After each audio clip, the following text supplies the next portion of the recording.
Okay, तो आज के लेक्चर के अंदर हम स्टार्ट करते हैं न्यू कोर्स जो है आपका जावा प्रोग्रामिंग। क्लियर? तो आज इसका इंट्रोडक्शन करते हैं और इसके अंदर हम पढ़ते हैं कि आपके पास जावा को करने के लिए कौन कौन सी चीज़ें रिक्वायर हैं। ठीक है, तो इसके अंदर जो मोस्ट ऑफ थिंग्स रिक्वायर है वो ये है कि आपका कोई हमें प्रोग्रामिंग एक्सपीरियंस नहीं चाहिए। क्लियर? कि आपने ऑलरेडी कुछ पढ़ा है, नहीं पढ़ा, इट्स ओके, क्योंकि हम इस सीरीज के अंदर बिल्कुल जीरो से स्टार्ट करेंगे। सही है? बिल्कुल ए से लेकर हम इंशाल्लाह जेड तक कवर करेंगे और कोशिश यही होगी कि आपको हर एक चीज को क्लियर कर दें। क्लियर है? ओके। अच्छा, नो रिक्वायर्ड प्लेटफॉर्म, कि आप कौन से प्लेटफॉर्म पे काम करते थे, कौन से प्लेटफॉर्म पे आप काम करोगे। सही है कि आप डॉटनेट पे काम करते थे, अब जावा पे आ गए, ऐसा भी नहीं है। आप कोई भी प्लेटफॉर्म पे काम करते हो, इट्स ओके। अगर नहीं भी करते तो हम बिल्कुल जीरो से स्टार्ट कर रहे हैं। क्लियर? क्योंकि आपकी प्रोग्रामिंग के अंदर एक तो क्या है, बिल्कुल बिगिनिंग से आप सोच लो। पहले आप लोगों ने फर्स्ट सेमेस्टर के अंदर डिजाइनिंग की है, इसके अंदर हम क्या करेंगे, डेवलपिंग करेंगे ओवरऑल। क्लियर है? ओके। नो रिक्वायर्ड बैकग्राउंड, आपको कोई बैकग्राउंड की भी किसी की जरूरत नहीं है कि मैंने यहाँ से BSID किया है, ये किया है, वो किया है। क्लियर? उसके बाद आपकी जो पहली पॉइंट है वो एक्चुअली प्रोग्रामिंग होती क्या है, व्हाट इज प्रोग्रामिंग। क्लियर? उसके बाद हम जावा पे आते हैं और जावा की सारी चीजें पढ़ते हैं, क्योंकि Java is a programming language. Java क्या है? प्रोग्रामिंग लैंग्वेज है। तो प्रोग्रामिंग है क्या? तो programming is a logical thinking. क्या है आपकी? एक लॉजिकल थिंकिंग है। Clear? It's not a physics और mathematics, it's simple a logical thinking. अच्छा, लॉजिकल थिंकिंग के अकॉर्डिंग अगर मैं बात करना चाहूं तो लॉजिकल थिंकिंग इस लिहाज से इसको कहते हैं कि प्रोग्रामिंग लैंग्वेज। भाई देखो, यहां पे टू वर्ड्स है, प्रोग्रामिंग एंड लैंग्वेज। अब प्रोग्रामिंग एक अलग कॉन्सेप्ट जिसको मैं कह रहा हूं लॉजिकल थिंकिंग, और लैंग्वेज आपकी कोई भी यूज कर लो। समझ में आ रहा है? लैंग्वेजेस बहुत है, प्रोग्रामिंग वही है। लैंग्वेजेस बहुत हैं, जावा है, SP है, JSP है, बहुत है। सही, लेकिन आपकी प्रोग्रामिंग एक ही है। पता है उसको क्या कहते हैं? Logical thinking. इसका मकसद क्या कि भाई देखो, आपको कोई काम करना है, मुझे कोई काम करना है, हम अपनी लैंग्वेज से काम करते हैं, करवाते हैं। क्लियर? अब मुझे काम करवाना है कंप्यूटर से। किससे? कंप्यूटर से। अब कंप्यूटर से जो जावा वाले काम ले रहे हैं वही PHP वाले भी ले रहे हैं, वही C# वाले भी ले रहे हैं। लैंग्वेजेस अलग है, लेकिन वो यूज क्या करते हैं? प्रोग्रामिंग। क्या यूज करते हैं?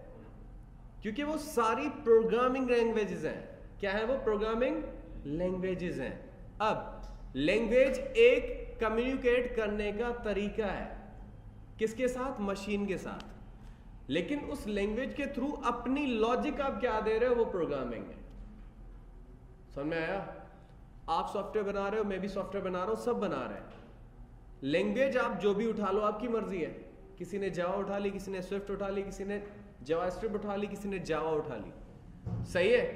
अब सारी लैंग्वेजेस वही सॉफ्टवेयर बना सकती हैं, वही सॉफ्टवेयर बना सकती हैं। अब आप कौन सी लॉजिक के थ्रू काम करते हो, मैं कौन सी लॉजिक के थ्रू काम करता हूं, वो डिपेंड करता है।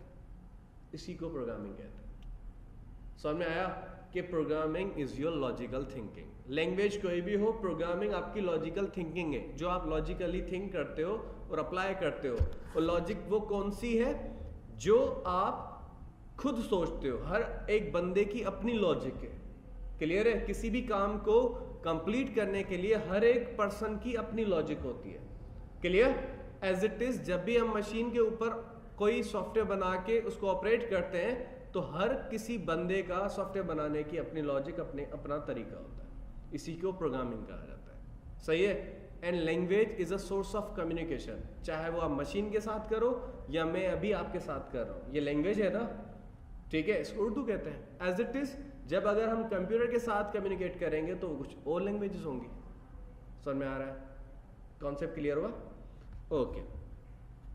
अच्छा देखो, यहां पे आपने करना ये है कि बिल्कुल ठीक है। अच्छा, उसके बाद हमें क्या रिक्वायर है? अब आपके पास प्रोग्रामिंग का कॉन्सेप्ट क्लियर हो गया। क्लियर? अब एक सिंपल सा प्रोग्राम क्या होता है, सिंपल सा प्रोग्राम क्या होता है, क्लियर है?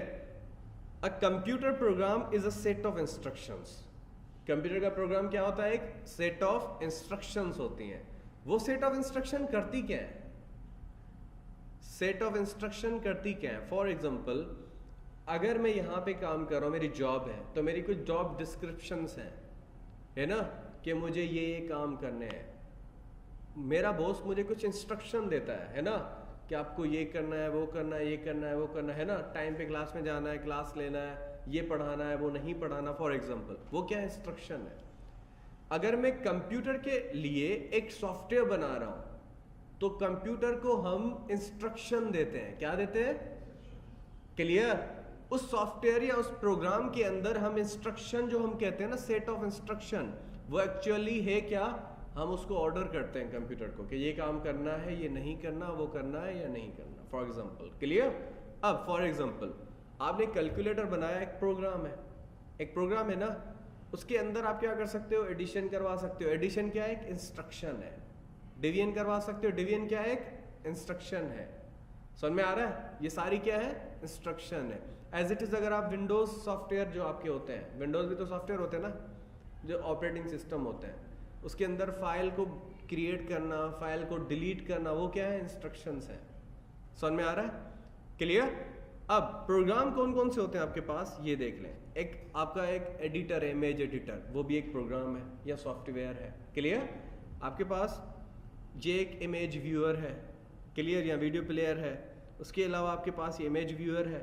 ये सारे क्या है? प्रोग्राम्स हैं या सॉफ्टवेयर्स हैं। क्लियर है? और सॉफ्टवेयर को हम सेट ऑफ प्रोग्राम्स कहते हैं। Program is a set of instruction and software is a set of programs. समझ में आ रहा है सबको? ओके। अब देखें, आपको अगर मैं इंस्ट्रक्शन के अकॉर्डिंग कुछ बताना चाहूँ, ठीक है, आप कहीं जाना चाह रहे हो, तो अगर मैं यहाँ पे देखें, अब आपको जाना कहाँ है? इस पॉइंट से लेकर यहाँ पे जाना है। क्लियर? इस पॉइंट से लेकर यहाँ तक जाना है। तो हम क्या कहेंगे, अब यहाँ पे आके अगर मैं इंस्ट्रक्शन ये दे रहा हूँ कि आप यहाँ से जाओ, राइट लो, लेफ्ट लो, या कुछ भी इंस्ट्रक्शन, ठीक है, फिर आपका जो 4th हाउस है एक स्ट्रीट के अंदर, वो घर है जहाँ पे आपको जाना है। एड्रेस बताते हैं ना हम किसी को, सही है। लेकिन अगर आप एड्रेस के अंदर, फॉर एग्जांपल देखें, आपने इसको ये बताया कि turn right, drive 1 mile, right turn करो, 1 माइल आपको ड्राइव करना है, उसके बाद क्या करना है? अब देखो, अगर आप उसको ये कहते हैं कि ड्राइव 1 माइल, टर्न राइट, पहले मैंने उसको क्या कहा है, देखें, कि पहले टर्न करो राइट और फिर 1 माइल को आपको क्या करना है? ड्राइव करनी है। लेकिन उसको मैं पहली वाली इंस्ट्रक्शन बाद में देता, बाद वाली पहले देता। समझ में आ रहा है? कि अगर मैं उसे कह रहा हूं कि टर्न करना राइट, पहले जाके टर्न राइट करो, फिर 1 माइल तक आपको ड्राइव करना है। लेकिन अगर मैं टर्न राइट का बोलता ही नहीं, उसे कहता 1 माइल ड्राइव करके फिर टर्न राइट करो, तो वो कहीं और ही पहुंच जाएगा। समझ में आ रहा है? सेट ऑफ इंस्ट्रक्शन तो है, लेकिन इन सीक्वेंशियल ऑर्डर। समझ में आया? जो काम, जो इंस्ट्रक्शन पहले करनी है, वो पहले देनी है एक सीक्वेंस के अंदर। एल्गोरिथम पढ़े थे ना, समझ में आया? जिसके अंदर हम किसी भी सॉफ्टवेयर को बनाने के लिए इंस्ट्रक्शंस लिखते हैं। क्लियर है? वही तो आपके देखें, अगर आप गलत उसको बता देंगे इंस्ट्रक्शन, तो फिर आपका वो आउटपुट सही से नहीं आएगा, वो होगी आपकी लॉजिकल एरर। वो क्या होगा? Logical error. समझ में आ रहा है? देखें, यही था। अब देखो, अगर आपको क्या करना है, 200 + 300 को प्लस करके उसको स्टोर करवाना है। क्लियर है? वो वही एग्जांपल है जो उसको यहाँ पे बताना चाह रहा है, तो यहाँ पे आके उसको स्टोर करवा सकते हो। क्लियर? अच्छा, यहाँ पे स्टेटमेंट्स हैं कुछ, वो एक एग्जांपल था जो मैंने पहले आपको बताया, वही सा, तो हम उसको ज़्यादा नहीं करेंगे। अच्छा, स्टेटमेंट्स कौन सी होती हैं? देखें यहाँ पे स्टेटमेंट्स, आप जो डॉक्यूमेंट डॉट राइट लिखते थे, स्टेटमेंट है। पेरेंट इफ क्या थी? वो भी स्टेटमेंट थी, कि कहाँ पे आपको कौन सी चीज़ परफॉर्म करनी है, इनपुट लेना है, आउटपुट आपको शो करना है, ये स्टेटमेंट्स हैं। ये क्या है? स्टेटमेंट्स। अब देखो, बेसिक प्रोग्रामिंग के अंदर हम ऐसे लिखते हैं, let balance is equal to 500, जो आपका यहाँ पे एग्जांपल था ना, ये कि 200 को प्लस करेंगे 300 के साथ, तो कितने हो जाएंगे? 500। अब ये इंस्ट्रक्शन है या एक स्टेटमेंट है? ये क्या है? एक इंस्ट्रक्शन है या? अब इसी स्टेटमेंट को मैं डिफरेंट लैंग्वेजेस के अंदर कैसे लिखूंगा? एक ही स्टेटमेंट है लेकिन डिफरेंट लैंग्वेजेस के अंदर हम कैसे लिखते हैं? सही है, देखो लॉजिक वही है, 200 प्लस 300 को क्या करना है? ऐड करना है। समझ में आ रहा है? अब उसको हम अगर डिफरेंट स्टेटमेंट्स को, इसी स्टेटमेंट को डिफरेंट लैंग्वेजेस के अंदर लिखता हूं तो ऐसे लिखेंगे। अगर एप्पल स्क्रिप्ट के अंदर लिखेंगे तो वो होगी सेट बैलेंस टू 500। सही है, एज इट इज यहां पे आओ, जावा के अंदर हम ऐसे लिखेंगे balance is equal to, balance क्या है यहां पे? एक वेरिएबल है। क्लियर? जो आप जावास्क्रिप्ट के अंदर करते थे। कोबोल के अंदर ऐसे लिखेंगे हम मूव 500 टू बैलेंस, लेकिन काम क्या है? वही काम है जैसे हम सॉफ्टवेयर एक ही बनाते हैं ना, लेकिन इंस्ट्रक्शन वही है, सॉफ्टवेयर वही है, डिफरेंट लैंग्वेजेस है। समझ में आ रहा है? क्लियर? अब ये डिपेंड करता है कि कौन सी लैंग्वेज के अंदर कितना इजी बनता है वो सॉफ्टवेयर। समझ में आ रहा है कि कौन से लैंग्वेज के थ्रू मैं ज्यादा इंस्ट्रक्शन अच्छे से फॉरवर्ड कर सकता हूँ। भाई मैं टीचिंग कर रहा हूँ इसी प्रोग्रामिंग को, क्लियर है? उर्दू में कर रहा हूँ आपके लिए अच्छा है, वो बहुत अच्छे से समझ रहे हो। इंग्लिश में करूंगा शायद आप अच्छे से ना समझ पाओ।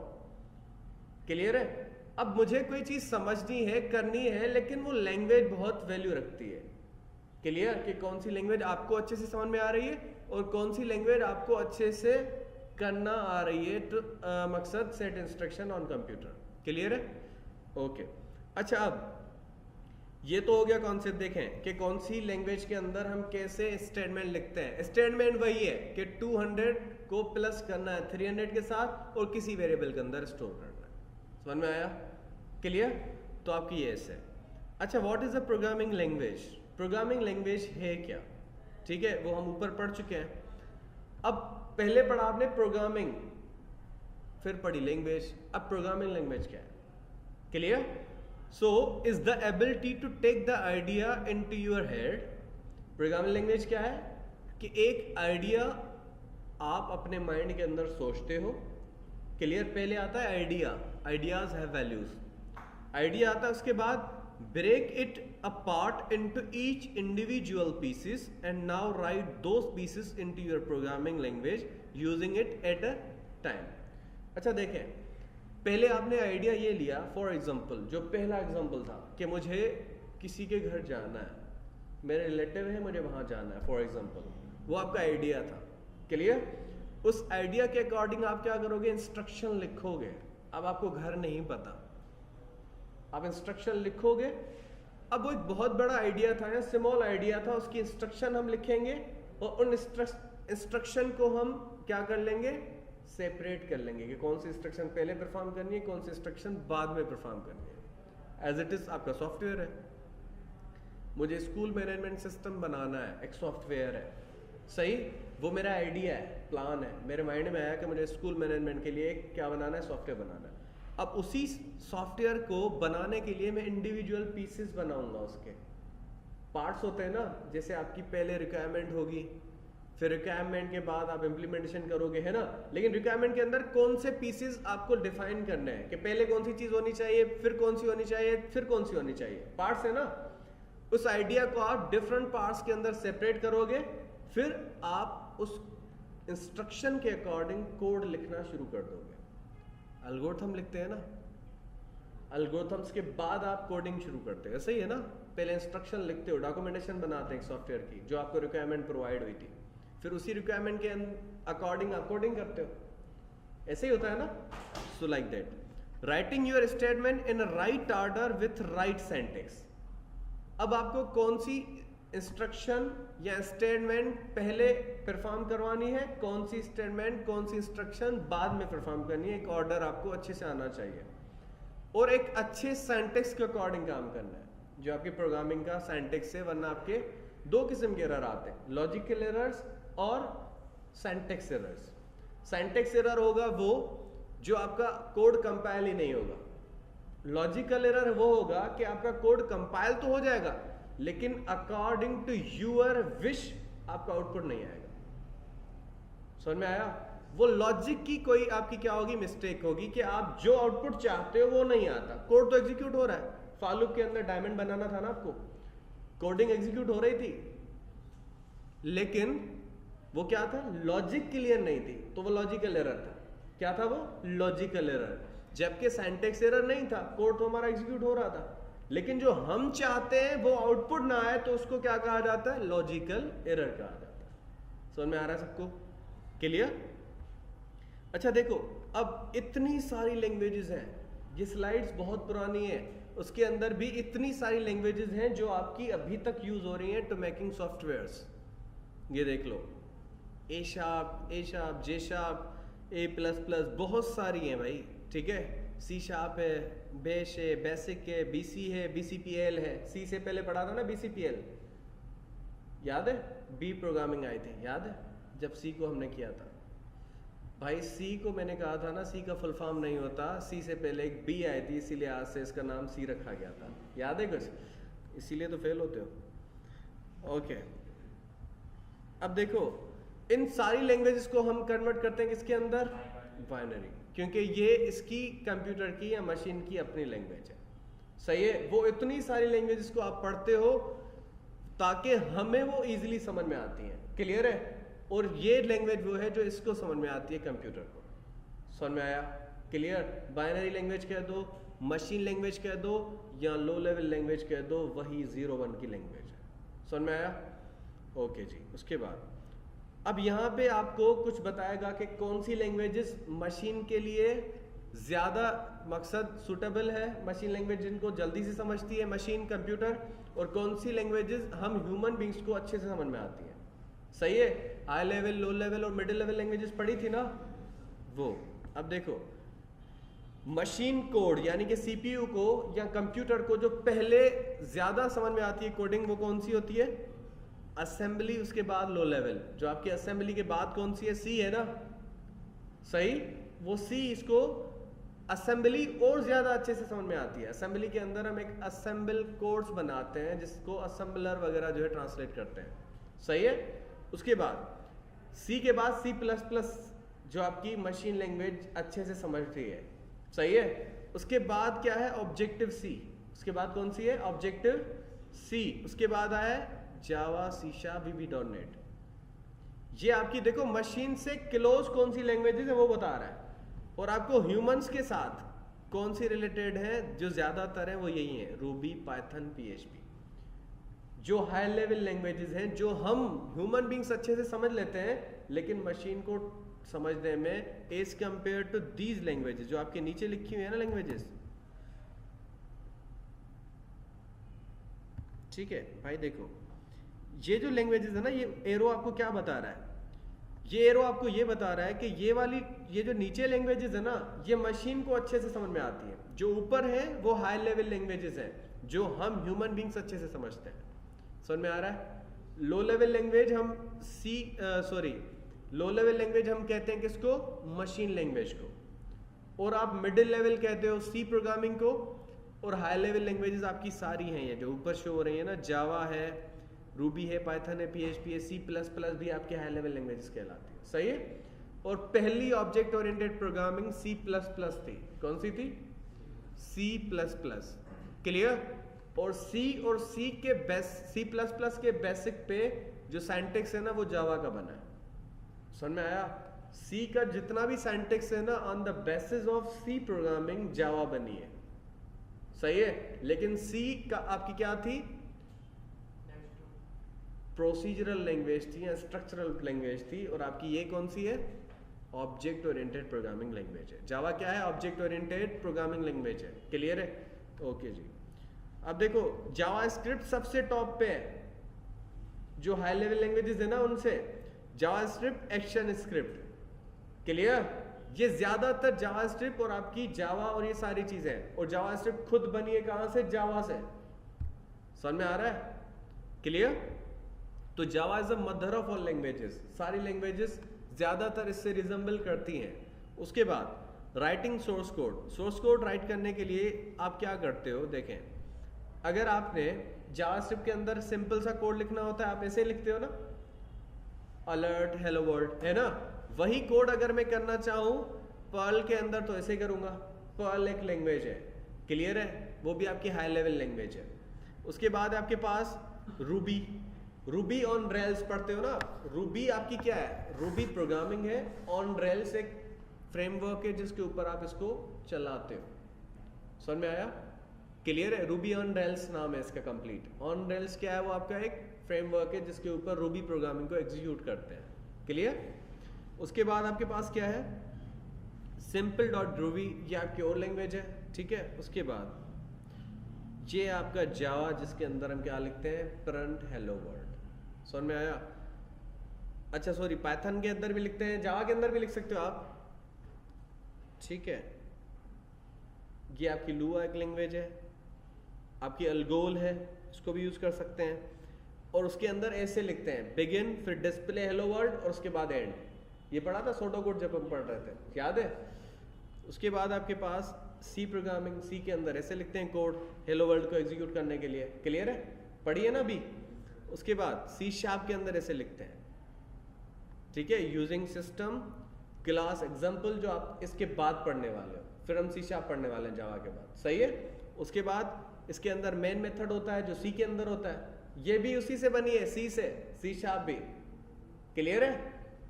जावा और सी शार्प ऐसी लैंग्वेजेस हैं जिनके अंदर तीनों किस्म की एप्लीकेशन बनती हैं। सी के अंदर सिर्फ डेस्कटॉप बनती थी ना, जावा और सी शार्प के अंदर तीनों किस्म की लैंग्वेज बनती हैं एप्लीकेशंस। चाहे आप डेस्कटॉप एप्लीकेशन बनाओ, चाहे आप मोबाइल एप्लीकेशन बनाओ, चाहे आप वेब एप्लीकेशन बनाओ। समझ में आ रहा है? तीनों किस्म की एप्लीकेशन बना सकते हैं। जावा के अंदर हम ऐसे लिखते हैं, system dot out dot println, उसके बाद हम एग्जीक्यूट कर देते हैं कोड। सही है? हेलो वर्ल्ड की स्टेटमेंट को एग्जीक्यूट करने के लिए। इसके अंदर भी देखो वही है, क्लास हम लिखते हैं, क्लास का नाम लिखते हैं, फिर मेन मेथड, लेकिन यहाँ पे कुछ एक्सेस मॉडिफायर्स वगैरह आपको डिफाइन करने हैं जो आप सी में नहीं करते थे डिफाइन। वहां पे सिर्फ मेन मेथड लिखते थे ना, इंटीजर मैन है, वॉइड मैन है, सही है। उसके बाद but whatever we write has to be converted down to machine code before it can run. जो भी आप लिखते हो ना वो कन्वर्ट करना पड़ता है मशीन कोड के अंदर जब भी आप कुछ राइट करते हो। क्लियर?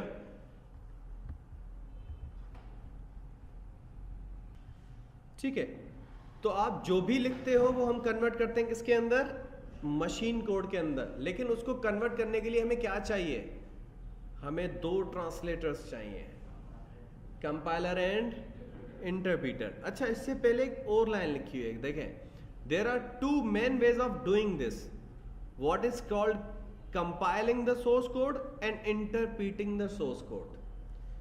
सही है, हम कन्वर्ट दो तरीकों से करते हैं, उसी हाई लेवल लैंग्वेज को कन्वर्ट करते हैं किसके अंदर, मशीन कोड के अंदर, जो आपका 0 और 1 का कोड है। लेकिन वो दो तरीकों से होता है, या तो हम उसको कंपाइल करते हैं या तो उसको इंटरप्रीटिंग करते हैं, या उसको इंटरप्रीटर के थ्रू रीड करवाते हैं, क्योंकि हमारे पास दो किस्म के ट्रांसलेटर्स हैं। मैं इनका डिफरेंस बता चुका हूं कि ट्रांसलेटर किस लिए होता है, सॉरी, ट्रांसलेटर कौन कौन से हैं और कौन कौन से पर्पज हैं दोनों के। सही है? ओके। अच्छा, व्हाट हैपेंस, अभी भी बता देता हूं मैं। कंपाइलर आपका पूरा code eight a time execute कर लेता है, सही है, और इंटरप्रीटर आपका पूरा code line by line execute करता है। इंटरप्रीटर थोड़ा स्लो है, कंपाइलर बहुत फास्ट है, क्योंकि वो एट अ टाइम में पूरा कोड एग्जीक्यूट कर लेता है। सही है? इंटरप्रीटर को कंपाइलेशन करने के लिए या उस कोड को समझने के लिए जितने भी टाइम लग रहा है ठीक है, लेकिन उसको जब वो कन्वर्ट कर रहा है उसमें कोई एरर नहीं कर सकता, जबकि कंपाइलर कर सकता है, क्योंकि वो बहुत फास्ट है, लेकिन वो एट अ टाइम पूरे कोड को एग्जीक्यूट कर रहा है। समझ में आ रहा है? लेकिन ये आपकी बहुत ही हाई लेवल की जब होगी ना ये कोडिंग, फिर ये चीजें मैं आपको पता चलेंगी, वरना नहीं पता चलेंगी। और इंटरप्रीटर भी इतना ही फास्ट होता है, आपको अभी अंदाजा भी नहीं लगेगा कि क्या हो रहा है। सही है? हाँ, हमारी बहुत हाई लेवल की आपकी होती है ना जब एप्लीकेशन, फिर पता चलता है कि हाँ ये स्लो हो रहा है, ये फास्ट हो रहा है। सही है? हमारी लेवल तक जितना भी कोड है, इंटरप्रीटर और आप कंपाइलर की डिफरेंसेस बहुत ही जो स्पीड के हैं वो समझ नहीं पाओगे। सही है? क्योंकि हम बहुत ही स्मॉल टाइप की कोडिंग करते हैं। अच्छा, what happens if you write your source code and then you have program called a compiler.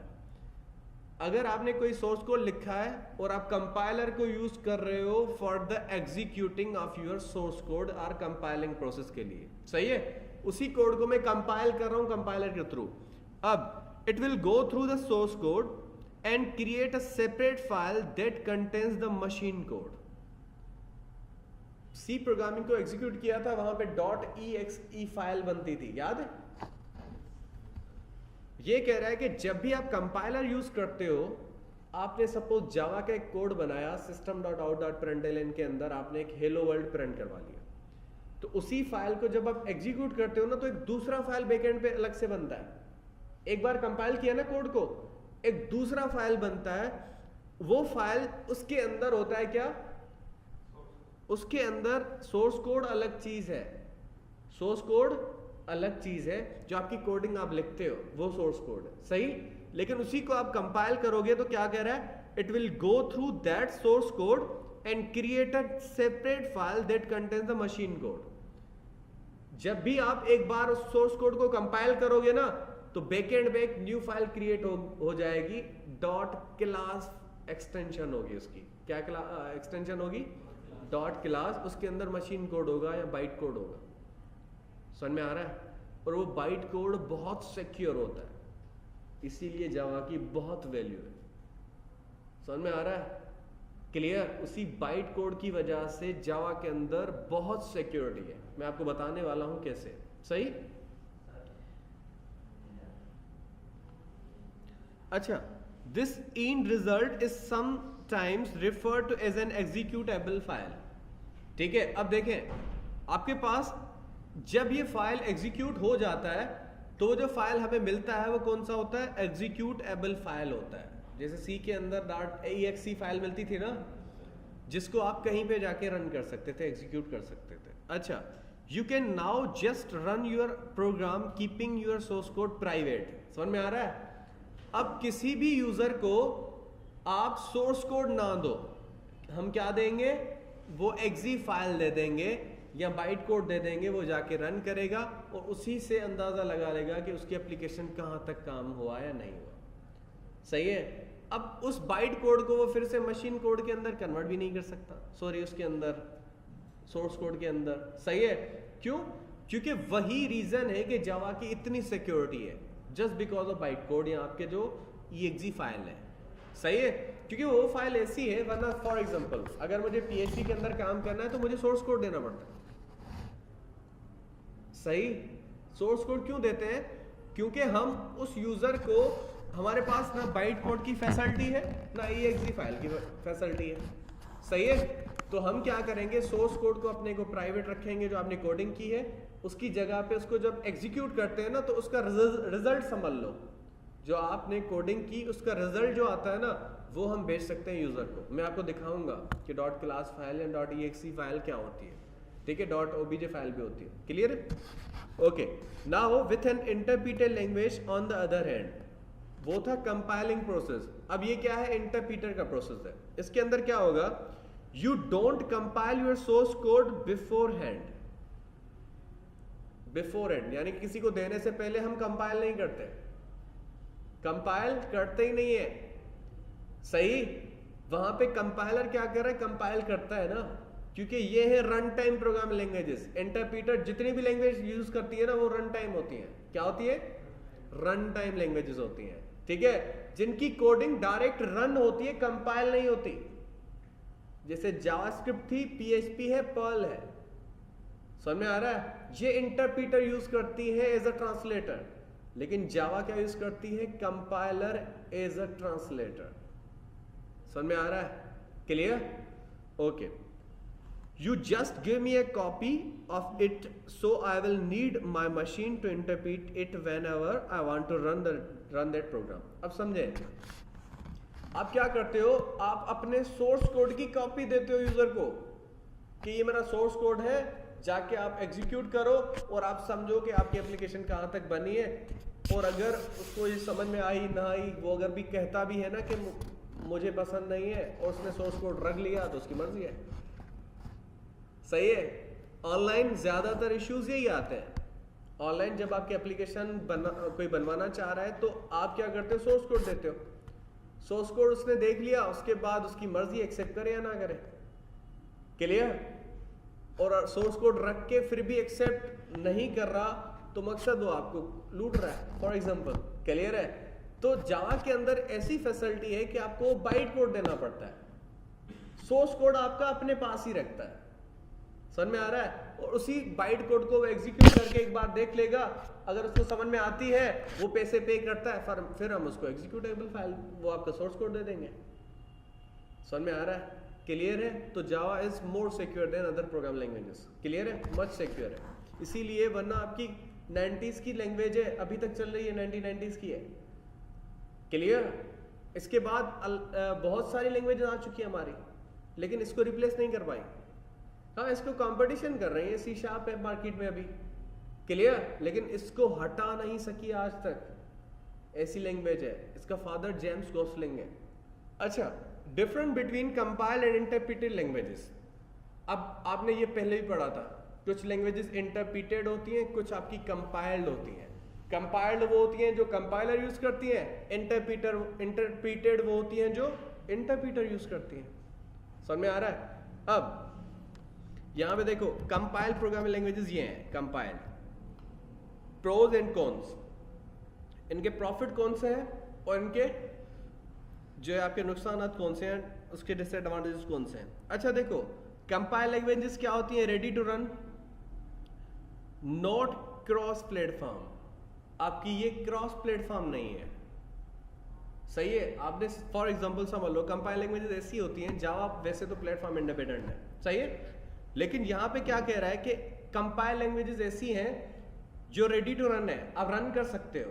Clear है? कोड लिया, रन कर लिया, लेकिन क्रॉस प्लेटफॉर्म नहीं है। आपने अगर विंडोज के ऊपर कोडिंग की है तो वहां पे भी विंडोज ऑपरेटिंग सिस्टम के ऊपर ही रन होगा। समझ में आ रहा है?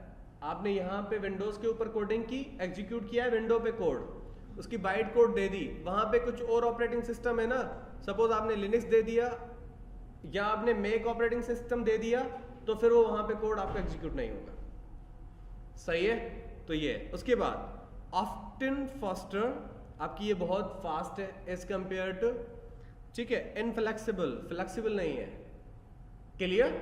उसके बाद source code is private, source code क्या है? प्राइवेट है, लेकिन यहां पे एक एक्स्ट्रा स्टेप है। क्या है? एक्स्ट्रा स्टेप है। अगर मैं ये समझाना चाहूं तो ऐसा करते हैं, पेन टूल ओपन करते हैं, देखें।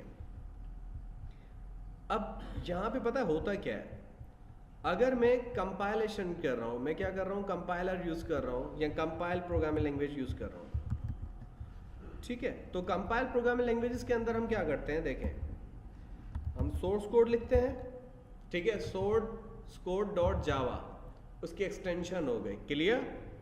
और उसी को हम क्या करते हैं, फिर करते हैं कंपाइल। फिर क्या करते हैं? कंपाइल के बाद आपको जो मिलता है कोड, ठीक है, उसको आप बाइट कोड कहते हो, या इसकी जो एक्सटेंशन बन जाती है डॉट क्लास बन जाती है। क्या बन जाती है? उसी सोर्स कोड को आप जब कंपाइल करते हो तो आपके क्या मिलती है? डॉट क्लास फाइल मिलती है। क्या मिलती है? जिसको हम बाइट कोड कहते हैं। क्या कहते हैं? बाइट कोड कहते हैं। उसके बाद आपको बिल्कुल लास्ट में क्या करना है? इसको कन्वर्ट करना होता है मशीन कोड के अंदर। किसके अंदर? मशीन कोड के अंदर। ये है कंपाइलेशन प्रोसेस। अब अगर हम बात करते हैं इंटरप्रीटेड प्रोग्रामिंग लैंग्वेजेस की, किसकी? इंटरप्रीटेड प्रोग्रामिंग लैंग्वेजेस की, तो आप यहां पे देखो,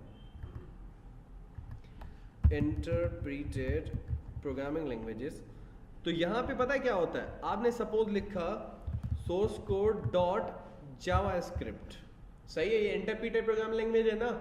इसी को अगर मैं रन करूंगा तो मुझे यहां पे कंपाइल नहीं करना, मुझे कंपाइल नहीं करना। हम क्या करते हैं? डायरेक्ट आके इसको रन करते हैं। या आपका यहां पे जैसे ही रन करते हो ना, तो ये मशीन कोड के अंदर कन्वर्ट हो जाता है। किसके अंदर? मशीन कोड के अंदर कन्वर्ट हो जाता है। अब एक्स्ट्रा स्टेप पता है कौन सा है? एक्स्ट्रा स्टेप ये है जो आप यहां पे ये कंपाइल करके एक क्लास फाइल बना रहे हो, सही है। यहां पे क्या हो रहा है? आपने सोर्स कोड लिखा, डायरेक्ट उसको रन कर दिया, लेकिन आप कंपाइल प्रोग्रामिंग लैंग्वेजेस के अंदर क्या कर रहे हो? सोर्स कोड लिखा, उसको हम कंपाइल कर रहे हैं, फिर वो दूसरी फाइल दे रही है, फिर उसको मशीन कोड के अंदर कन्वर्ट करके उसको एग्जीक्यूट कर रहे हैं या रन कर रहे हैं। समझ में आ रहा है? तो आपका यहां पे ये वाला स्टेप है जो हम कंपाइल कर रहे हैं, ये एक्स्ट्रा स्टेप है। ये क्या है? एक्स्ट्रा स्टेप है जो इंटरप्रीटेड प्रोग्रामिंग लैंग्वेजेस के अंदर नहीं है। समझ में आया? यहाँ पे आ जाए, देखें क्रॉस प्लेटफॉर्म है ये। पहला इसका क्या है? क्रॉस प्लेटफॉर्म है। आप किसी भी प्लेटफॉर्म पे चला सकते हो क्योंकि वो कंपाइल तो होती नहीं, आप डायरेक्ट जाके रन करते हो। सही है, डायरेक्ट जाके क्या करते हो? रन करते हो। तो ये कहीं पे भी रन हो सकती है। क्लियर है? उसके बाद इंटरप्रीटर रिक्वायर, यहां पे आपको इंटरप्रीटर रिक्वायर होता है। समझ में आया? लेकिन यहां पे एक्जी फाइल बन गई ना, अगर यहां पे एक्जी फाइल बन जाती है इसकी तो फिर हमें कंपाइलर की नीड नहीं है। एक्जी फाइल बन गई ना उसकी तो फिर तो एग्जीक्यूटेबल फाइल है, जैसे सॉफ्टवेयर मिलते हैं। समझ में आया? सॉफ्टवेयर को इंस्टॉल करने के लिए हमें कोई चीज चाहिए होती है कि कंपाइलर वगैरह नहीं ना, ठीक है। नेटबीन को इंस्टॉल करने के लिए हमें किसी चीज की कंपाइलर टाइप की कोई जरूरत नहीं है, वो ऑटोमेटिक इंस्टॉल हो जाता है, लेकिन वो एक्जी फाइल होती है। वो क्या होती है? ठीक है। उसके बाद सिंपलर टू टेस्ट, सिंपल है टेस्ट करने में। उसके अलावा ऑफ्टन स्लोअर, ये थोड़ा स्लो है। ये क्या है? स्लो है। क्लियर? उसके बाद इजियर टू डीबग, आप जल्दी से इसके एरर फाइंड आउट कर सकते हो। Source code is public, JavaScript का कोड मिलता है आपको, इंस्पेक्ट एलिमेंट करते हो जावास्क्रिप्ट का कोड शो हो जाता है, हो जाता है ना शो। भाई राइट क्लिक करके इंस्पेक्ट एलिमेंट करते हैं तो जब कंसोल में जाते हो सारी कोडिंग शो हो रही होती है ना। तो ये इनका सोर्स कोड पब्लिक होता है। इवन हम इसकी एप्लीकेशन किसी को दिखाते भी हैं तो सोर्स कोड देना पड़ता है, पब्लिक है। समझ में आया? लेकिन अगर आप कंपाइल प्रोग्रामिंग लैंग्वेजेस के थ्रू कर रहे हो तो आपको सोर्स कोड नहीं दिखाना होता, हम .exe फाइल या आप क्या देते हो बाइट कोड का वो दे देते हो। समझ में आया? क्लियर है? आगे चलते हैं। अच्छा, इंटरमीडिएट लैंग्वेजेस भी होती हैं, ये भी आपने पढ़ा था। एक होती है कंपाइल्ड, एक होती है इंटरप्रीटेड, तीसरी होती है इंटरमीडिएट। इंटरमीडिएट वो होती हैं जो दोनों को यूज करती हैं, कंपाइलर को भी और इंटरप्रीटर को भी। एक ऐसी प्रोग्रामिंग लैंग्वेजेस हैं जो सिर्फ इंटरप्रीटर यूज करती हैं, और कुछ ऐसी हैं जो सिर्फ कंपाइलर यूज करती हैं। कुछ ऐसे हैं कि दोनों यूज करती हैं, कंपाइलर भी और इंटरप्रीटर भी, और Java is one of them. Java hybrid language है या इंटरमीडिएट लैंग्वेज है, वो कंपाइलर को भी यूज करती है और इंटरप्रीटर को भी यूज करती है। समझ में आ रहा है? देखो, इसने कंपाइलर के थ्रू यहाँ पे कंपाइल करवाया कोड, और बिल्कुल लास्ट में यहाँ पे आके ये एग्जीक्यूट करने के लिए या कोड को रन करने के लिए क्या यूज करती है? इंटरप्रीटर यूज करती है। क्या यूज करती है? इंटरप्रीटर, क्योंकि ये डायरेक्ट रन करती है ना, नीचे आए सही। तो ये क्या करता है? कंपाइलेशन प्रोसेस कंपाइलर से लेता है, और जब इसको रन करना होता है तो इंटरप्रीटर को यूज कर लेती है। समझ में आ रहा है सबको? ओके। अच्छा, लैंग्वेज एग्जांपल्स कौन से हैं? देखें यहाँ पे compiled C, C++ and Objective C है। इंटरप्रीटेड कौन सी है? HTML, PHP and JavaScript. सही है। उसके बाद इंटरमीडिएट और हाइब्रिड, ये कौन कौन सी है? जावा है, C# है, VB.NET है एंड पाइथन है। क्लियर? इनको हम यूज कर सकते हैं। समझ में आया? ये आपकी क्या है? हाइब्रिड प्रोग्रामिंग लैंग्वेजेस है, जो क्या करती हैं? इंटरप्रीटर को भी यूज करती हैं और कंपाइलर को भी यूज करती हैं, दोनों को यूज करती हैं। क्लियर है? ओके जी। Where Java is use, Java कहां पे यूज होती है? ऑन द डेस्कटॉप एप्लीकेशन हम यूज कर सकते हैं जावा को, लेकिन कौन से feature? Java applets embedded in HTML pages. एक जावा एप्पल्स होती है जिसको हम HTML के साथ एम्बेड करके यूज करते हैं। एम्बेड का तो पता है ना, किसी और लैंग्वेज को हम HTML के अंदर यूज कर सकते हैं या HTML को वहां पे यूज कर सकते हैं। समझ में आया? वही चीजें रिपीट हो रही है ना। क्लियर? उसके बाद आपके पास है on the web. On the web यानी कि जावा को हम वेबसाइट्स बनाने के लिए भी यूज कर सकते हैं। लेकिन अच्छा, ऊपर एक चीज रह गई हमारी डेस्कटॉप एप्लीकेशन के अंदर कि हम एग्जीक्यूटेड बाय जावा प्लगइन। ये जो डेस्कटॉप एप्लीकेशन है इसके अंदर हम जो चूज करते हैं चीजें, वो कौन सी है? Java applets and embedded in HTML pages. दूसरी है एग्जीक्यूटेड बाय जावा प्लगइन। इसको जब हम एग्जीक्यूट करते हैं तो एक प्लगइन होती है जावा की जिसके थ्रू एग्जीक्यूट करते हैं। उसके बाद dependent on swing, AWT and other visual libraries. भाई एक होता है कंसोल, एक होता है GUI। कंसोल आपकी ऐसी स्क्रीन होती है जिसे ब्लैक स्क्रीन कहते हैं, सही। और GUI आपका ग्राफिकल यूजर इंटरफेस होता है। तो जावा के अंदर दो किस्म के काम है, दो किस्म की लाइब्रेरीज है। एक काम करती है कंसोल के ऊपर, एक है आपके GUI के ऊपर। तो GUI के अंदर स्विंग और AWT है, एब्स्ट्रैक्ट विंडो टूल किट कहते हैं इसे, AWT। इसके अंदर हम GUI बनाते हैं। स्विंग और AWT के अंदर क्या बनाते हैं? GUI बनाते हैं। सपोज आपने डेस्कटॉप एप्लीकेशंस देखी है ना, VLC प्लेयर देखा है, उसके अंदर बटन भी है ना, और भी आपकी चीजें हैं, तो वो आपकी स्विंग और AWT से ही आती हैं। क्लियर हो तो रहा, कंसोल पे काम है, लेकिन उसको थोड़ी बहुत लाइब्रेरीज रिक्वायर होती हैं, वो स्विंग और AWT से हम यूज कर लेते हैं। समझ में आया? उसके बाद ऑन द वेब, अगर आप वेबसाइट बनाना चाह रहे हो जावा के थ्रू, तो उसके लिए आपको J2EE की आपकी है जो है वर्जन है इसका, जो हम यूज करते हैं टू मेक वेबसाइट्स और वेब एप्लीकेशंस। क्लियर? उसके बाद deployed on servers such as Tomcat, JBoss etc। सही है। अब इन्हीं वेब एप्लीकेशंस को चलाने के लिए वेब सर्वर चाहिए ना, हमें क्या चाहिए? Web server. तो हम टॉमकैट भी यूज करते हैं और आपका JBoss भी करते हैं। क्लियर है? इक्लिप्स एक आईडी है जिसके अंदर टॉमकैट होता है, या हम नेटबीन के अंदर भी टॉमकैट इंस्टॉल करके जावा के ऊपर काम कर सकते हैं। सही है। कभी कभार हमारे आईडीज के अंदर ऑलरेडी होता है, कभी कभार हमने खुद कॉन्फ़िगर करना पड़ता है। समझ में आ रहा है? ये टॉमकैट एक ऐसा सर्वर है या वेब सर्वर है जो आपकी कोडिंग को एग्जीक्यूट करवाता है, जो J2EE की है। समझ में आया? उसके बाद code written as a servlet and JSP, Java server patches. समझ में आया? वहां पे भी MVC यूज होती है, मॉडल व्यू कंट्रोलर। सही है। J2EE के ऊपर। क्लियर है? J2EE के ऊपर जब आप वेबसाइट्स बनाते हो तो आपकी सर्वलेट भी यूज होती है और JSP भी यूज होती है।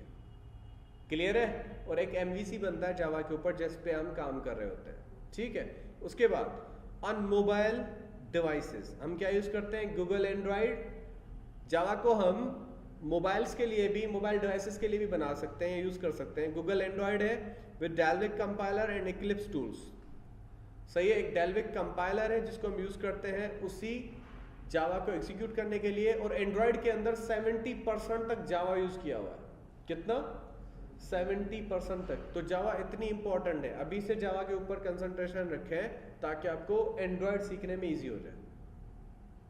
अगर आपको जावा अच्छी आती है तो आप एंड्रॉइड बहुत जल्दी सीख जाओगे। सही है। वहां पे सिर्फ कुछ डिजाइनिंग होती है जो XML के अंदर करते हैं, बाकी बैकएंड पे वही जावा यूज हो रही होती है। समझ में आया?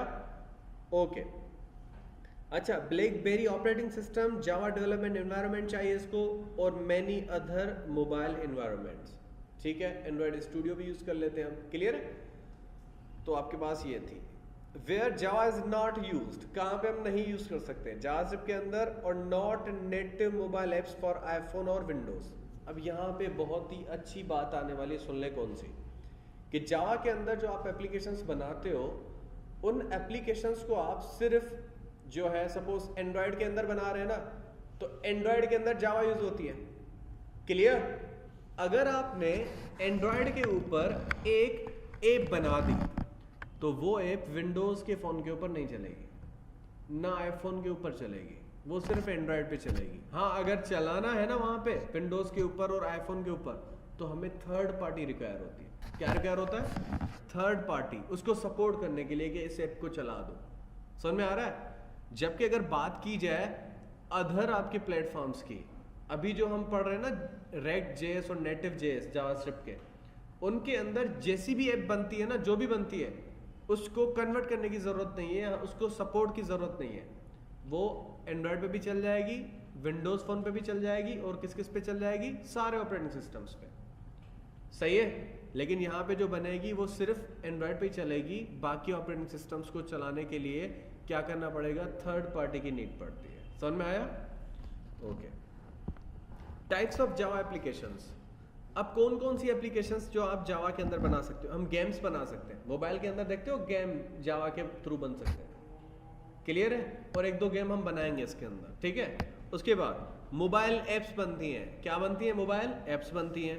क्लाउड कंप्यूटिंग, इसके अंदर हम कोडिंग कर सकते हैं क्लाउड कंप्यूटिंग की। Is the internet based storage files applications and infrastructure. ये हम मैंने पढ़ा दिया आपको क्लाउड क्या होता है। एक इंफ्रास्ट्रक्चर होता है जो आपको ऑनलाइन मिलता है, सही है। उसके बाद डेटाबेसेस हम बना सकते हैं जावा के थ्रू, डेटाबेसेस की एप्लीकेशंस, सही है। हम वेबसाइट्स बना सकते हैं, एवरीथिंग जो भी आप चाहते हो यहाँ पे बना सकते हैं, क्लियर, जावा के अंदर। लेकिन आपको जो पढ़ाया जाएगा उसके अंदर सिर्फ डेस्कटॉप एप्लीकेशंस बनेंगी, क्लियर। ये एक 1 ईयर से भी ज्यादा का आपका कोर्स है और आपको 2 मंथ के अंदर कंप्लीट करना है। समझ में आ रहा है? जावा बहुत बड़ी है, इसके फ्रेमवर्क देखोगे ना, हाइबर्ड है, आपके पास और भी है, तो फिर आप घूम जाओगे, क्लियर है, ठीक है। तो एक तो ये हमारे कोर्सेज के अंदर एक सीक्वेंस नहीं है, यहाँ तो हमें ओवरऑल एक ही के ऊपर कंसंट्रेशन करनी चाहिए, ठीक है। तो उस लिहाज से जैसे चल रहा है, जैसे कोर्स है उस लिहाज से चलेंगे, और इंशाल्लाह हम कोशिश करेंगे कुछ एक्स्ट्रा पढ़ेंगे, सही है, वो मेरी कोशिश होगी, ठीक है। हिस्ट्री ऑफ जावा, जावा की हिस्ट्री के अकॉर्डिंग कुछ बात करते हैं। अच्छा, इनका एक कॉन्सेप्ट बना था, ग्रीन प्रोजेक्ट के ऊपर इनको काम करना था इन 1991 के अंदर। तो इनको जो है एक प्रोग्रामिंग लैंग्वेज नहीं मिल रही थी, इनको कॉन्सेप्ट मिला था, प्रोजेक्ट मिला था ग्रीन प्रोजेक्ट, सही है। उसके बाद इन लोगों ने बैठ के सोचा कि अब प्रोग्रामिंग कौन सी यूज करें। इसी ग्रीन प्रोजेक्ट की वजह से जावा आई थी, सही है। इनके पास प्रोग्रामिंग पहले जावा नहीं थी, इनके पास ग्रीन प्रोजेक्ट था, समझ में आया। ये चाहते थे कि एक ऐसी एप्लीकेशन बनानी है जो जैसे इंटरनेट है, तब इंटरनेट की वहां पे वैल्यूज थी, पता है क्या, इंटरनेट आ चुका था। वो चाहते थे जैसे इंटरनेट है हर एक ऑपरेटिंग सिस्टम पे चलती है, विंडोज पे चला दो या किसी और लिनक्स पे चला दो, तब जितने भी ऑपरेटिंग सिस्टम थे हर किसी के साथ इंटरनेट कनेक्ट होता था ना। वो चाहते थे हमें ऐसी कोई लैंग्वेज चाहिए जिसके थ्रू हम ग्रीन प्रोजेक्ट को कंप्लीट करें और वो हमारी एप्लीकेशन हर जगह पे चले। फिर आया था वेबसाइट्स का जो है कॉन्सेप्ट, क्लियर। ग्रीन प्रोजेक्ट ने जावा तो दिया था, लेकिन क्रॉस प्लेटफॉर्म का एक कॉन्सेप्ट भी दिया था, समझ में आ रहा है। क्रॉस प्लेटफॉर्म जो हम कहते हैं ना, जावा की एप्लीकेशन हर प्लेटफॉर्म पे चल जाती है, सही है। विंडोज पे चला दो, मैक पे चला दो, आईफोन पे चला दो, क्लियर है। तो वो इस रीजन के अकॉर्डिंग बना था कि उन लोगों ने एक आइडिया लिया था कि इंटरनेट जैसे अगर सारे पीसीज पे चल सकती है तो हमारी एप्लीकेशन क्यों नहीं चल सकती, सही। फिर उसी एप्लीकेशन के अकॉर्डिंग इन लोगों ने क्या किया कि 1991 के अंदर जेम्स गोसलिंग की टीम ने बैठ के ये सोचा कि क्या हम C++ को यूज कर लें, क्योंकि तब C++ बहुत अच्छी प्रोग्रामिंग लैंग्वेज थी, उससे ज्यादा उस इरा के अंदर कोई अच्छी लैंग्वेज नहीं थी। लेकिन जब वो C++ को यूज करने के लिए सोच रहे थे तो उनको बहुत सारी वहां पे कॉम्प्लेक्सिटीज मिली, तो उस लिहाज से उन लोगों ने सोचा कि नहीं, एक अलग से अपनी लैंग्वेज बनाएंगे, फिर ग्रीन प्रोजेक्ट को कंप्लीट करेंगे, और उसके बाद उन लोगों ने जावा बना ली, समझ में आया। जिसके अंदर बहुत सारे फीचर्स थे जो आपके C++ के अंदर नहीं है, सही है। जैसे पॉइंटर्स फॉर्म यूज करते हैं लोगों ने, उनको रिमूव करके रेफरेंस डेटा टाइप्स वगैरह यूज कर लिए, ठीक है। और भी वो स्ट्रक्चर्स पे डिपेंड करती थी, ये आपकी किस पे है, ऑब्जेक्ट ओरिएंटेड है, सही है। ये सारी चीजें देख के उन लोगों ने न्यू प्रोग्रामिंग लैंग्वेज बनाई, और आपकी दुनिया की पहली प्रोग्रामिंग लैंग्वेज बनी थी वो जावा तब, सही। अच्छा, ओरिजिनल नेम इन लोगों ने जो दिया इसका ओक रखा था, क्या रखा था, ओक, क्लियर। ओक नाम रखा था जावा का, जो पहला नाम था। उसके बाद इन लोगों ने सोचा कि ऑलरेडी उस ओक से कोई ऑलरेडी प्रोग्रामिंग थी, ठीक है, ओक से ऑलरेडी कोई प्रोग्रामिंग थी, तो कॉपीराइट के इश्यूज की वजह से इन लोगों ने उसका नाम हटा के फिर जावा रखा था, समझ में आया, क्लियर। उसके बाद फर्स्ट पब्लिक रिलीज जो हुई थी इसकी 1991 के अंदर ग्रीन प्रोजेक्ट मिला था इनको, लेकिन पहली बार जब इन लोगों ने रिलीज की थी इसको 1995 में किया था। इसको रिलीज कब किया था, 1995 के अंदर। राइट वंस रन एनीवेयर, इसका जो पहला जो आपका क्या है, इन लोगों की एक लाइन है जो ज्यादातर हम यूज करते हैं, क्लियर है, कि राइट वंस, एक बार कोड लिखो और जहां पे चाहे वहां पे रन कर सकते हो, क्योंकि ये प्लेटफॉर्म इंडिपेंडेंट है। प्लेटफॉर्म इंडिपेंडेंट है या क्रॉस प्लेटफॉर्म है, आप इसको कहीं पे भी एग्जीक्यूट कर सकते हो, रन कर सकते हो, समझ में आ रहा है। उसके बाद हिस्ट्री ऑफ जावा, अब यहाँ पे आपको कुछ हिस्ट्री की चीजें प्रोवाइडेड हैं कि JDK 1.1 कब आया था, उसके अंदर कौन कौन से फीचर्स थे, J2SE कब आई थी, और J2SE 5.0 वर्जन कौन सा आया था, कब आया था, और उसके अंदर कौन कौन सी चीजें आई थी। सही है। फर्स्ट रिलीज कब हुआ था, 1995 के अंदर, और JDK 1.1 को जब इन लोगों ने 1997 के अंदर रिलीज किया तो इसका नाम क्या था, ओक था। क्या नाम था, ओक। क्लियर। इसका 1996 के अंदर भी JDK 1.0 रिलीज हुआ था। JDK मकसद जावा डेवलपमेंट किट, JDK मकसद जावा डेवलपमेंट किट, ठीक है। और JDK 1.1 के अंदर देखो यहाँ पे 1.0 के बाद जब ये आपकी रिलीज हुई है तो इसके अंदर ये न्यू फीचर है जो आपको बता रहा है। इनर क्लासेस आए थे, जावा बीन्स आई थी, JDBC आई थी, जावा डेटाबेस कनेक्टिविटी कहते हैं इसे।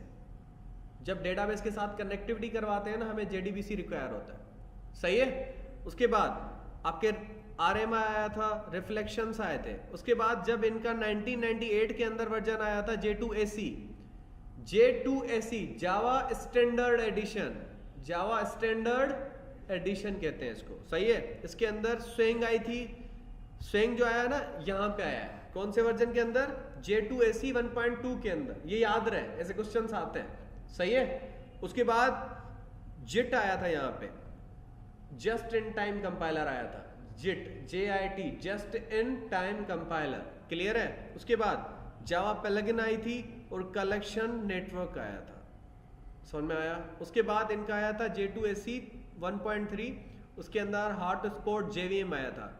JVM कहते हैं जावा वर्चुअल मशीन को। किसको, जावा वर्चुअल मशीन को। जो आपकी जावा की कोडिंग अभी तक एग्जीक्यूट होती है ना आज, वो JVM करता है। जो बाइट कोड आपको बना के देता है ना, वो क्या करता है, JVM ही करता है। क्लियर। जावा साउंड API आई थी, डीबगिंग आर्किटेक्चर आया था, ये 2000 के अंदर आया था। इसका नाम केस्ट्रल था, इसका प्लेग्राउंड था। ये जो वर्जन आते हैं ना उनका समझ में आया। उसके बाद मर्लिन आया था, ये आया था 2002 के अंदर। इसका नाम J2SE 1.4 वर्जन था। ये देखें 1.2 आया था, 1.3 आई थी, फिर 1.4। यार पॉइंट के बाद जब डिजिट बढ़ता है ना, यानी कि माइनर चेंजेस हुए हैं। सही है। लेकिन जब पॉइंट से पहले वाला डिजिट, जो लेफ्ट डिजिट है, वो इंप्रूव हो जाए तो इसका मकसद है पूरा आपका प्लेटफॉर्म चेंज हुआ है। सही है। पूरा मॉड्यूल जो कहते हैं ना प्रोग्रामिंग का, वो ओवरऑल शुरू से चेंज हुआ है।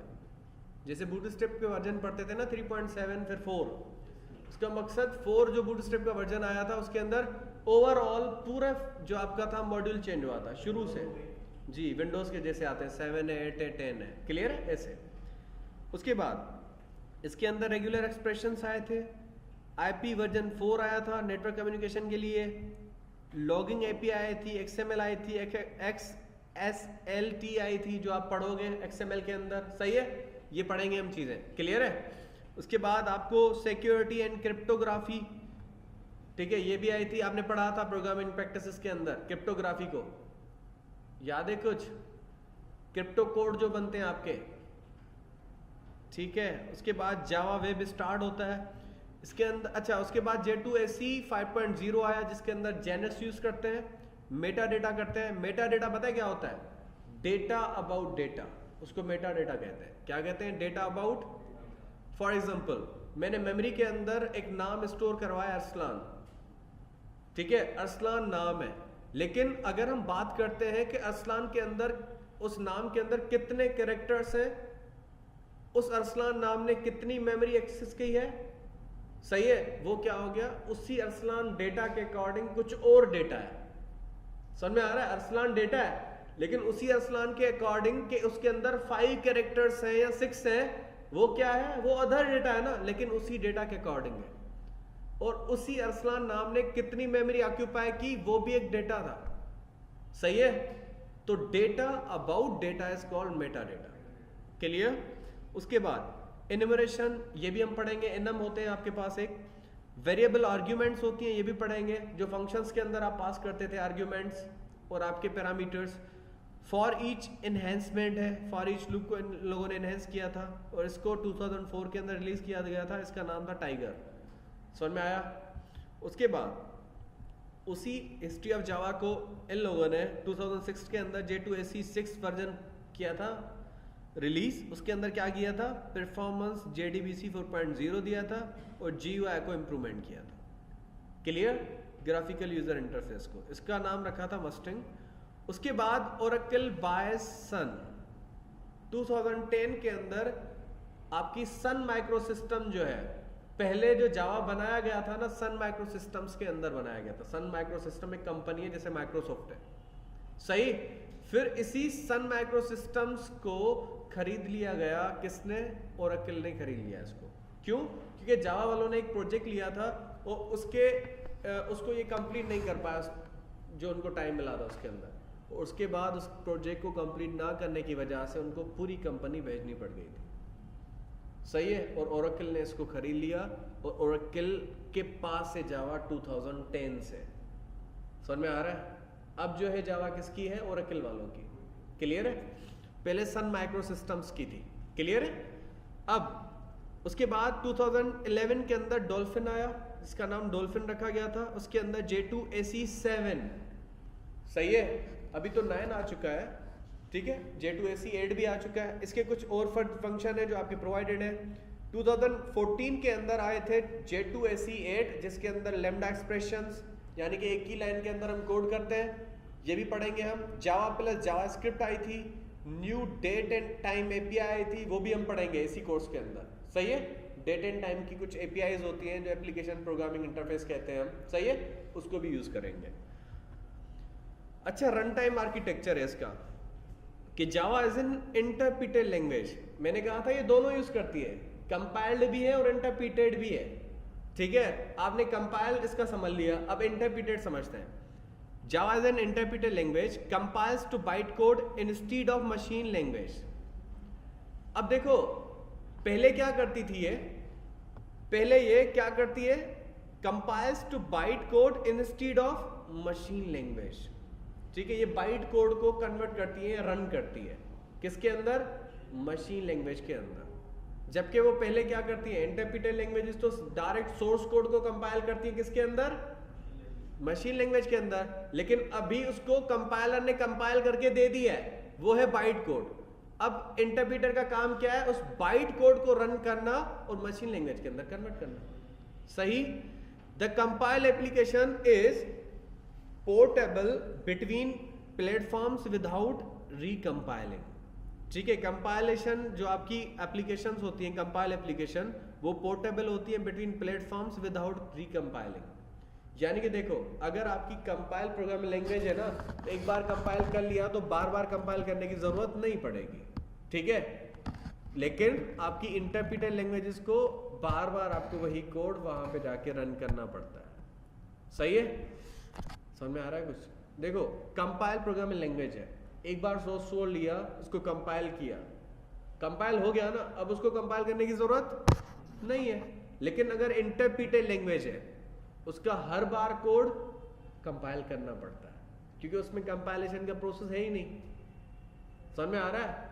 इंटरप्रिटेड लैंग्वेजेस के अंदर तो डायरेक्ट सोर्स कोड को मशीन कोड के अंदर कन्वर्ट करते हैं, ठीक है। लेकिन बाइट कोड जो आपका है वहां पे बनता नहीं, क्लियर। तो इस लिहाज से आप क्या करते हो, देखो पेन टूल के अंदर मैंने कुछ समझाया था, ये देखिए। अब अगर इसको एक बार आपने कंपाइल कर लिया, फिर तो आपको कंपाइल करने की जरूरत नहीं है, आपको कंपाइल्ड कोड मिलेगा ना, अब उसको डायरेक्ट रन करना है। लेकिन यहाँ पे आपको बार बार इसको कंपाइल करना पड़ेगा और फिर रन भी करना पड़ेगा। समझ में आ रहा है? जब रन हो रहा है ना कोड एट अ टाइम, वहां पे वो आपकी कंपाइलेशन भी हो रही होती है। उसके बाद योर एप्लीकेशंस, जो आपकी एप्लीकेशन होगी उसके अंदर होगा कंपाइल्ड बाइट कोड। जो इस बाइट कोड की एक्सटेंशन होती है डॉट क्लास फाइल, सही है। पहले उस सोर्स कोड का नाम जो भी है, उसके बाद इसकी एक्सटेंशन मिल जाती है डॉट क्लास, उसी को हम बाइट कोड कहते हैं। क्या कहते हैं? बाइट कोड कहते हैं। Core run time and additional libraries, इसके अंदर एक रन टाइम होता है, उसके बाद कुछ एडिशनल लाइब्रेरीज भी होती हैं जो इसको रन कर रही होती हैं। इसी कोड को जो आपने कंपाइल किया हुआ है, बाइट कोड है ना जो, उसी को जब हम रन करवा रहे होते हैं तो कुछ एडिशनल लाइब्रेरीज हैं जो जेवीएम के अंदर होती हैं। कहां पे? जावा वर्चुअल मशीन के अंदर। जावा वर्चुअल मशीन क्या करेगी, उसी को रन करने के बाद ऑपरेटिंग सिस्टम के साथ कम्युनिकेट करेगी कि कौन सा चीज या कौन सी एक्शन परफॉर्म करना है। समझ में आया? JVM ऐसी चीज़ है जो आपकी कम्युनिकेट करती है आपके कोड को किसके साथ, कंप्यूटर के साथ या आपके ऑपरेटिंग सिस्टम के साथ क्या करवाती है, कम्युनिकेट करवाती है। अच्छा, JVM, JRE एंड JDK, यहाँ पे कुछ चीज़ें हैं, जावा वर्चुअल मशीन, जावा रन टाइम एनवायरनमेंट और आपका है JDK, जावा डेवलपमेंट किट। ये होती क्या है? तो JVM या Java virtual machine is an machine abstract machine. ये क्या है? एक एब्स्ट्रैक्ट मशीन है। It is specification that provides run time environment in which Java byte code can be executed. जहां पे आप, अच्छा देखो, कंपाइलर क्या करता है, बाइट कोड क्रिएट करता है। हम गलती कर रहे थे कि बाइट कोड JVM प्रोवाइड करती है, नहीं, कंपाइलर आपके सोर्स कोड को कन्वर्ट कर देता है बाइट कोड के अंदर। समझ में आया? जब कोड कंपाइल हो जाता है तो फिर JVM आपकी उसी कोड को क्या करती है, एग्जीक्यूट करती है, रन करती है। समझ में आया? उसके बाद JRE क्या कर रहा होता है, जावा रन टाइम एनवायरनमेंट। ये क्या कर रहा होता है, is use to provide run time environment. ये आपको रन टाइम एनवायरनमेंट प्रोवाइड कर रहा होता है, किसको, JVM को। जावा वर्चुअल मशीन क्या करती है, जो आपका ऑलरेडी सोर्स कोड को कंपाइल हुआ कोड मिला ना, बाइट कोड, भाई देखो यहां पे आपका ये सोर्स कोड है। इस सोर्स कोड को कंपाइलर ने क्या किया, यहां से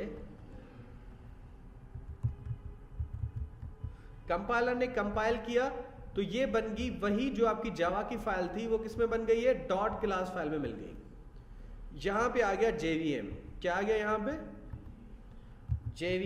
JVM क्या करेगा, इसी आपके बाइट कोड को, ये जो आपको यहाँ पे बाइट कोड मिला ना, इसको हम बाइट कोड कहते हैं। क्या कहते हैं, बाइट कोड कहते हैं। इसी बाइट कोड को कन्वर्ट कर देगा या इसको एग्जीक्यूट कर देगा। बात सिंपल है, सही है। अब JVM क्या करेगा, इसी बाइट कोड को रन कर लेगा, लेकिन रन करने के लिए क्या चाहिए, JRE चाहिए। क्या चाहिए, JRE, जिसको जावा रन टाइम एनवायरनमेंट कहते हैं। सही है, JVM को JRE चाहिए टू एग्जीक्यूट और टू रन बाइट कोड। समझ में आया? यहां पे आ जाए, it is the implementation of JVM की ही इंप्लीमेंटेशन है। सही है। It physically exist, it contains set of libraries plus other files that JVM uses at run time. JRE को कौन यूज करता है, JVM यूज करता है रन टाइम के ऊपर। समझ में आया? तो रन और execute the byte code. Concept clear हो रहा है थोड़ा? ठीक है। JDK क्या होता है, Java development kit. It physically exist and contains JRE plus development tools. इसके अंदर JRE भी होती है और डेवलपमेंट टूल्स भी होते हैं। क्लियर है?